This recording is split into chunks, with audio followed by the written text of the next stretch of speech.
Hello, welcome to my channel बिना बांधी कोई। कल है गणगौर और मैं लगा रही हूँ पैरों में मेहंदी। ये मेरी बेटी लगा रही है मेरे पैरों में मेहंदी। इसने पहले अपनी सभी बहनों के लगाई है, तीन तीन पहले इसने तीन अपने छोटी बहनों के मेहंदी लगाई। फिर अपने भाई के हाथ पे इसने शेर बनाया, ये देखिए। उसके बाद फिर मैंने शाम को मेरी बेटी और ये देखो, इनके मेहंदी लगाने से पहले खुजली शुरू हो जाती है। फिर एक नींद, खुजली, सुसु पॉटी सब आने लग जाती है इन बच्चों को। उसके बाद फिर मैंने रात को बनाए गुने। खाना वाना बनाने के बाद सबसे लास्ट में गुने बनाने के बाद फिर मैंने लगवाई अपने हाथों में मेहंदी।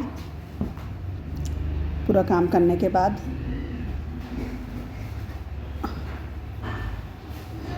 इसके बाद मेरी बेटी ने मेरे हाथों पर मेहंदी लगाई। ये लगाना तो कुछ और चाहती है, बन कुछ और जाता है और दिखने में कुछ और लगता है, पर ठीक है, मेहंदी बस अपने लगा देती है।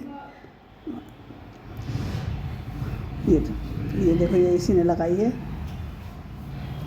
ये दिमाग में तो कुछ और सोचती है, बन कुछ और जाता है। फिर अगले दिन फिर मैंने नहा धो के पहले बच्चों के लिए खाना पीना बना के रखा।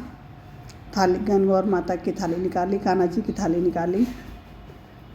फिर मैंने कहा, मेरे बेटा, मुझे मिट्टी के गणगौर नहीं मिले तो मैंने एक मेरी बेटी से कही कि बेटा मुझे ये बना कर दो गणगौर। फिर मैं तैयार होने के लिए गई। तैयार होने के बाद मैं कुछ इस तरह दिख रही थी। अब पता नहीं अच्छी लग रही थी या नहीं, आप कमेंट में बताना। ये मेरी देवरानी है, ये घास में से वो निकाल रही है कच्ची ये गणगौर माता और उनकी तस्वीर बनकर तैयार हो गई।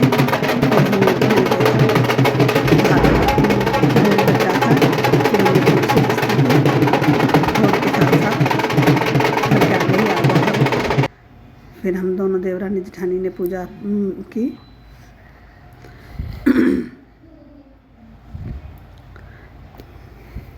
हाँ, कहते हैं टीकी सुंदर और एक लाइन में छोटी छोटी लगानी चाहिए। ये बिंदियाँ, ये 16 बिंदियाँ लगाई जाती हैं काजल, मेहंदी और रोली से। सिंदूर कह लो चाहे रोली कह लो। और जब फिर हम करें तो और हमारे बच्चे कैसे पीछे रहेंगे। नहीं, मम्मी हम भी करें, मम्मी हम भी करें।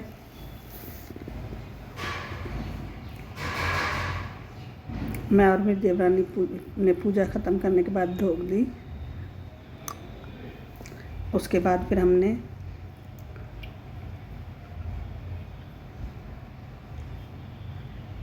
जल से घेरा बनाया। कहते हैं ये घेरा जितना बड़ा होता है उतनी ही पत्ते की आयु भी बहुत बड़ी होती है। मैं भी करूँगी।